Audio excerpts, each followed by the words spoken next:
Greenpeace has been a longtime ally in the fight to defend our natural resources and protect the Salish Sea. In 2016, answering a challenge from the Squamish Nation, Greenpeace joined the tribal canoe journey, participating in protocol and pulling alongside the canoes on their way to Nisqually.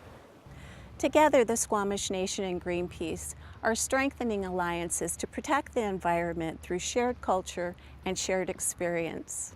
We also have with us our family from Greenpeace USA and Greenpeace Canada who have stepped forward to help with the recycling and the waste management. We're very grateful for the work that they're doing to protect the Salish Sea and stand in unity with all of our Native peoples. So thank you to Greenpeace. What we've realized over this time, over this last 150 years of these new people living in our territories, is all the mismanagement of resources and mismanagement of the people.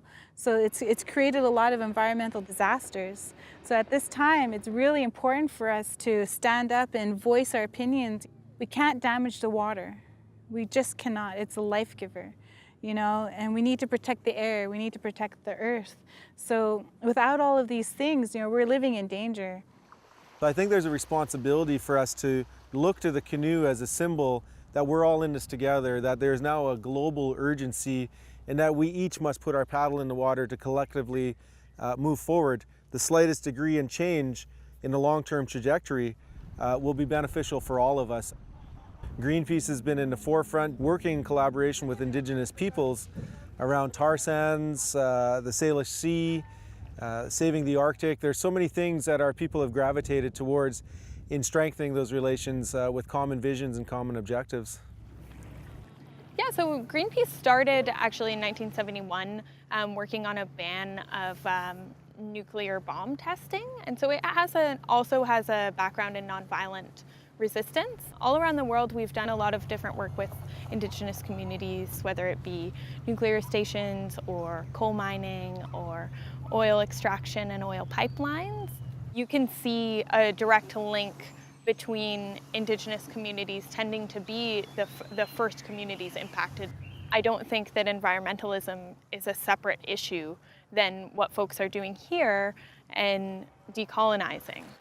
And for a nonprofit like Greenpeace, who wants to be our ally, who wants to go to war with us and protect the environment, they need to understand who we are and where we come from, so they can stand beside us. They can understand where we want to go, see the vision, see the direction that we're going in. Being on the canoe journey, you're going to be able to see a lot of that. You're going to be able to be there, and you're going to hear those words. Song, we now sing it as our snowbird song, as a way of honoring the power, that breath of life that connects all of us. More importantly, they're going to learn all of this stuff, but they're going to bring it home with them, and they're going to talk to their family and the organization.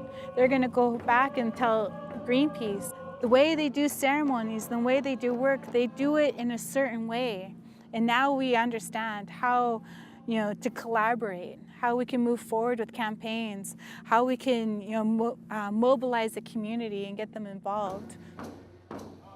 Being part of this journey really, really clearly brings me hope for the future. When we work together, we're able to achieve amazing victories.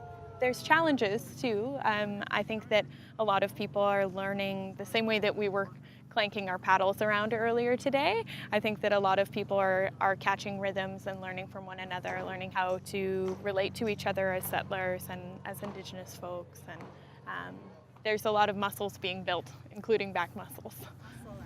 It should look like pistons coming up and down the center of the canoe like that as you come up and then down. Straight in. So the skipper in the back should see pistons. Today we finally had a day together here in Lummi that we can get out on the water, start working on timing, getting familiar with each other, getting a feel of the rhythm and the unity. And I think that's exciting to see where we started today and where we will end up in Nisqually, the strength in the unity that will be created as a result of this journey. It's really hard to specifically say, like, this is what you're going to achieve at the end of the canoe journey. It's a complexity of things. It's a personal growth. It's a spiritual growth. It's emotional growth. It's community growth. Like you're becoming a part of the community. You're learning how to be, in Choltmo, one heart, one mind, one spirit. For more stories from the Paddle to Nisqually, visit nwin.tv. This is Lori Boyd reporting.